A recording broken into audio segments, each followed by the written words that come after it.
Our residents approve of gay marriage. Does the church approve of gay marriage? I don't want to get into that right now because that has nothing to do with the cell. Well, as you heard earlier in the show, Adventure Church pastor Anthony Flores not willing to answer my question about supporting gay marriage inside their church if they do officially go through with the purchase of the Tower Theater.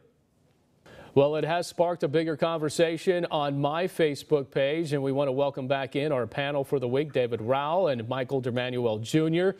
So, gentlemen, the Tower Theater sale shrouded in controversy, as you know. The fact that Pastor Anthony Flores tap dance around my question says what to you? That he doesn't want to talk about gay marriage being accepted inside their church. He says it has nothing to do with their cell. David, I want to start with you. Is not answering that question, is that problematic? Well, you know, my training is as a lawyer, and when somebody doesn't answer a question from the witness stand, that's never a good thing. You get the judge to slap them around a bit and make them answer. But, you know, the perfect outcome is where they get wiggly, squiggly on the witness stand, which makes a terrible impression on the jury, and then they have to answer anyway, and out come the bad facts. So not only are they bad facts, but they look bad. So it's not a good way to go. But frankly, my understanding of the Tower Theater situation is that it does not have, in the end, anything to do with gay marriage. Certainly some of the protesters are opposed to the sale to the Tower Theater because they view it as being the antithesis of the lifestyle that many Tower region residents espouse.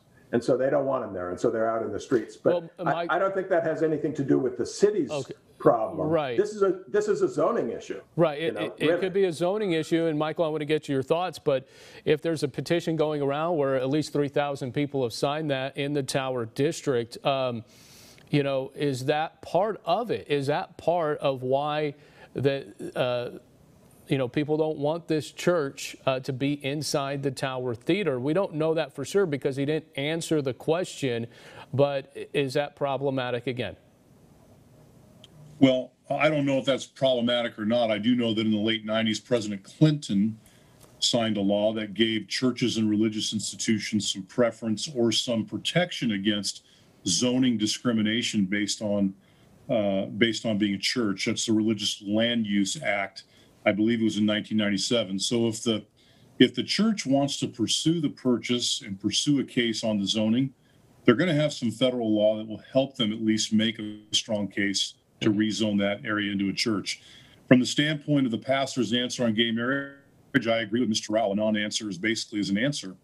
And I don't think we need to look very far, you know, into scripture and into faith-based organizations to see where they stand on that. So, to me, it's the church probably views the towers as a mission field, and if they are able to acquire the property, it will be not nearly as harmful as people say. I think it'll be a great asset to the area.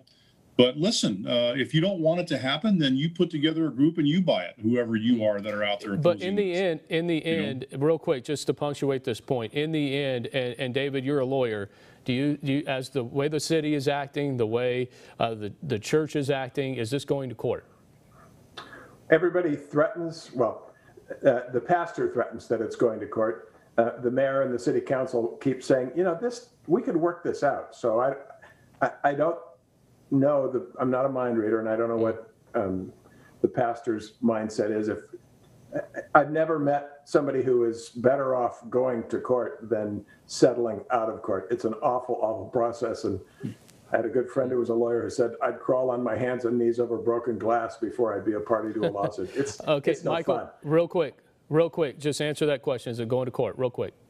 I think it probably will go to court because for the church, it's probably a matter of principle for them. And so I would anticipate, and I think that, and I hear they've got a very good lawyer. So I do think it's going to go to court. All right, I want to move on to this. The vaccine rollout, as you guys know, it's been very slow to this point, and many are wondering, is this the last straw for that recall effort that we talked about earlier, or could this actually save Newsom's job? And the reason why I say that is because the distribution whether that's now through Blue Shield or FEMA helping with vaccination sites. What we learned is the Save Mart Center will not be one of those sites. It's in Oakland, it's in Los Angeles, the Central Valley denied, and they're not getting enough doses per capita here in Fresno County. Is this a political maneuver by Newsom to maybe get the votes in the areas where he believes he can keep his job? Michael, I'll start with you. Well, in my commentary tomorrow on KMJ, that's my theory on this. I hate to see it be a political issue. You hate to see a political leader making a decision about life or death for some people based on politics. I don't want to believe it's true. But I also know politicians. I've known them for a long time, and I think it's within the realm of possibility. We certainly need more vaccines here. We can handle over 30,000 a week here, minimally, I'm told, and we're getting under 10,000. So it is a problem, and I do think it feeds into the narrative that the governor just cannot do his job properly with the skill set that he has. All right, David, we got about 30 seconds. Wrap it up. It's hard to know what's going on. Again, I'm not a mind reader. I agree with Mr. Dermanuel. I'd hate to think that any politician was playing with people's lives to, feather their nest.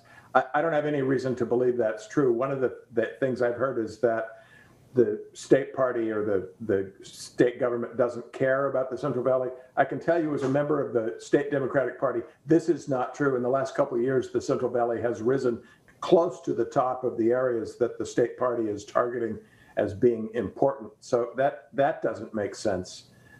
My take is that just the whole issue is so fraught and so screwed up that everybody's struggling to do the best they can, and balls keep getting missed. And this might be one of those. David Rowell, Michael Dermanuel Jr., gentlemen, thank you. Be well. Thank you. Thanks.